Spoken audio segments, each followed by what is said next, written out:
Welcome to Buckets, coming to you from the Tommy John Home Studios. My name is Matt Moore. I'm the senior NBA writer for the Action Network. I'm joined by J Money. You can find him on Twitter and on YouTube at JMoneyIsMoney.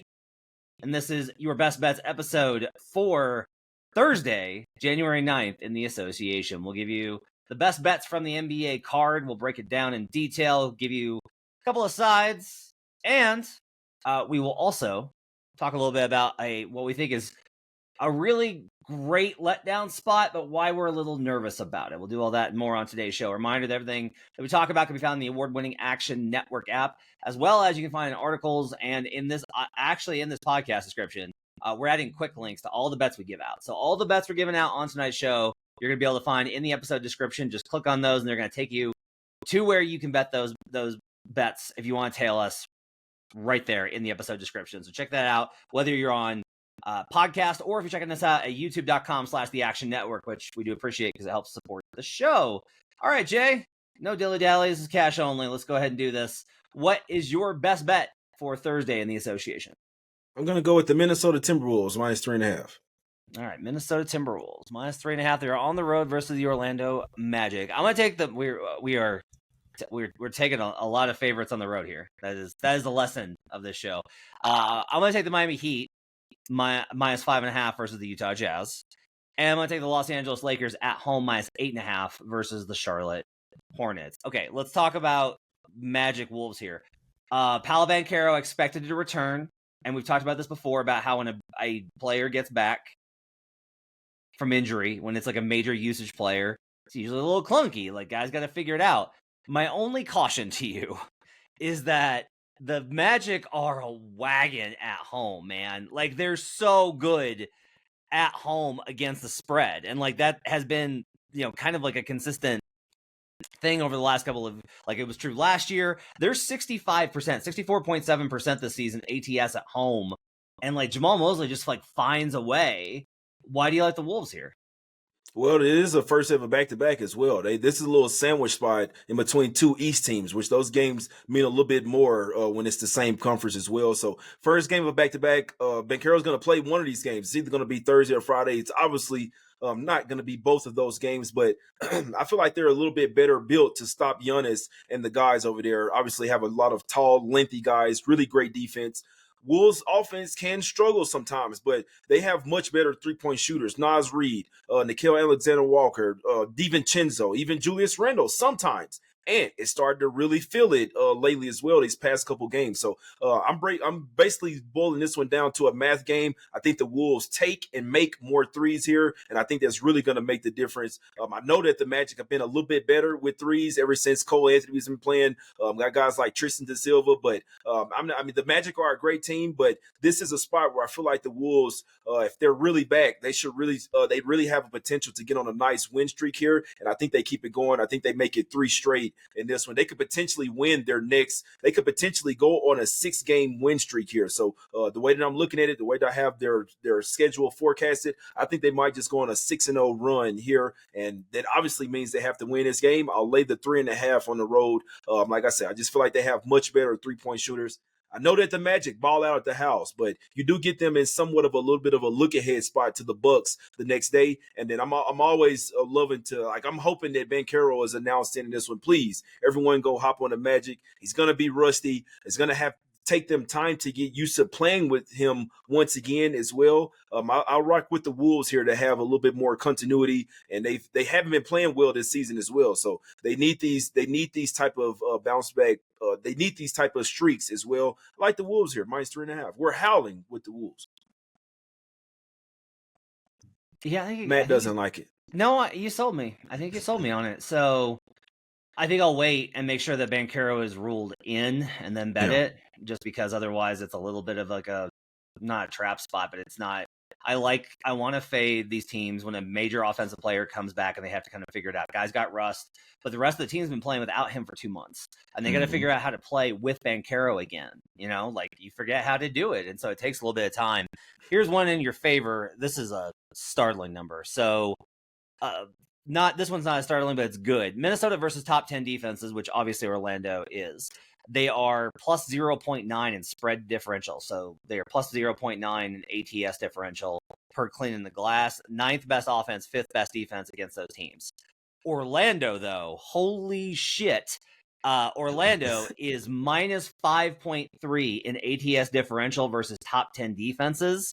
With the 30th ranked offense, they score 97.5 points per 100 possessions versus top 10 defenses, which the Minnesota Timberwolves absolutely are. Like, their problem is offense. If you're wondering, like, okay, well, if they can't score, then why don't you just bet the under? It's a fair question. Like, I think that's actually like a really good question here. I have this right at the number. I have it at, it's all the way down at 205.5. Like, the market is ahead of you. And it may be like this game could end 98-90. Wouldn't shock me in the least if this was 98-90. But I've got this projected at 205.9, so I'll stay away. But I'll rock with you. I'll roll. I'll howl. Oh, I'll go with you. We'll go with the Wolves. You can't howl like that, man. It's got to be, oh! It's got to be the big howl, man. We were raised by wolves, man. I'm going to take the Heat minus 5.5. So this is one. Look, Utah is not good, and they're 40% against the spread this season, which they've been a little feisty lately. Heat coming towards the end of that West Coast road trip. I get it. But in general, just like Utah has been truly bad at home, and that's enough to get me on board here. I make this 7.5. So anything up to 7, I'm going to be good with on this number. I just think that Miami has taken some bad losses. They're coming off of a good win versus the Warriors. The Jimmy Butler stuff is inconsistent. Like, that's not solved, and they're not like thriving without him. They're just kind of getting through, and they're still a functional basketball team. And Utah's defense is so bad. Those are the type of teams that Spo really tears apart. So I'm willing to go ahead, and I'll lay the 5.5 with the Miami Heat in this one. Any objections? None. I should be on this with you. I'm going to ride with you on this one, Matt. The last time they faced, this was actually just a few days ago, the Heat got smoked. They got rocked. 136-100. Revenge game J spot here for the Heat. I like them early and often. They should come out flying around with their heads on fire like they did. I mean, they really came out well versus the Kings as well. I don't know how they didn't cover that game, man. Overtime is just it's bad for having the points, man. They end up not covering by like a point or point and a half. It's just horrible. That was still a great Heat spot though. You see what they did the next night. Steph, all these guys double overtime, they don't care. They were playing really great defense. If they remember that loss, which I'm sure they did, like you can't be out here losing by 36 to the Jazz. I'm sure if they remember that, they should come out here and smack the Jazz up by double digits. I'll ride with you on this one. I'll take the Heat as well. Great, man. Well, awesome. Let's do that. I want to take a look at a trend real quick because I'm going to take the Los Angeles Lakers for my final bet here. They're at home facing the Charlotte Hornets. Both these teams are – so the Hornets are over 500 ATS on the road. Lakers are over 500 ATS at home. But this is the big one.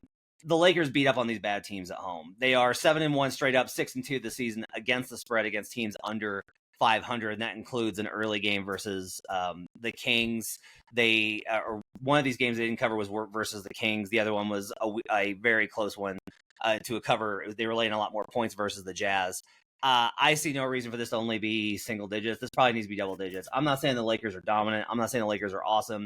But Charlotte has a real inability to kind of hang in games, especially versus teams with physicality. The Lakers, since adding Dorian Finney-Smith, are really big and physical, and they have played a little bit better defense. Now, they're coming off that Rockets game, which was an absolute abomination. So that's the kind of game that I really want the Lakers in, where it's like, okay, they just got their tails kicked on the road versus a team who's actually tough and actually is good and actually has its shit together. And now they're coming home and they're facing a Hornets team that's just like a bunch of young guys trying to figure out what they're doing. They're still trying to like get the process down. Hornets on a West Coast road trip. I make this easily double digits. And so I can't get to any sort of power rating where this wouldn't be a lean for the Lakers. I like back in the Lakers versus especially young teams who have had a day off in LA. And I know a lot of stuff going on with LA. Thoughts are with everybody out there. Yeah, but, for sure.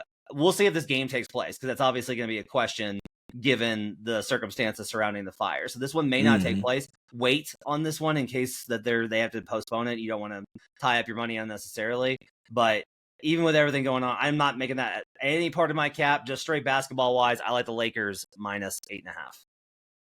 Yeah, Matt. Honestly, I don't like the fact that the Fire stuff. I feel like as like you look at them as a human being, they have a Yeah, lot other stuff to worry about worry other about. than the damn basketball game. You see what I'm Yep. saying? So we see Kawhi, he wants to be with his family. We like this is not one of those forest fires. These are like taking over houses and Out stuff, man. Shout out to city. everybody in LA. Yeah.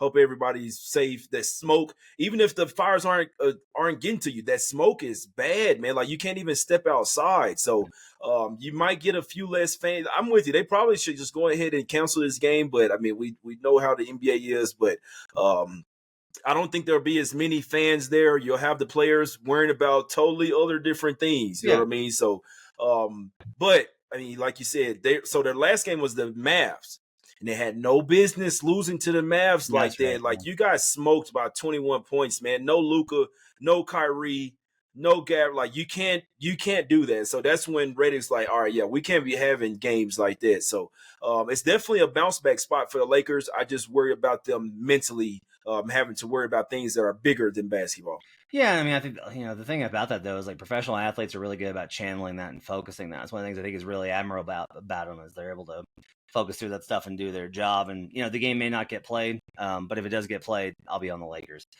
Jay likes the Wolves. I'm with him. I'm joining him. We're gonna howl. We're gonna take the Heat, and I'm gonna be on the Lakers if they play that game. That's gonna do it for Buckets. Quick episode here with you on Cash Only. We'll be back tomorrow night. We'll break down stuff with Brian Fonseca on the Thursday night slate. It'll be Sean Little with you then, I believe, on that one with Brian. They'll talk about all sorts of stuff, setting up as well as the latest on the Jimmy Butler saga. Check out actionnetwork.com and the Action Network app. My thanks to David Payne, our producer, Brady and Gifford getting this up over on the video side. We'll see you guys again next time. Until then, let's get buckets.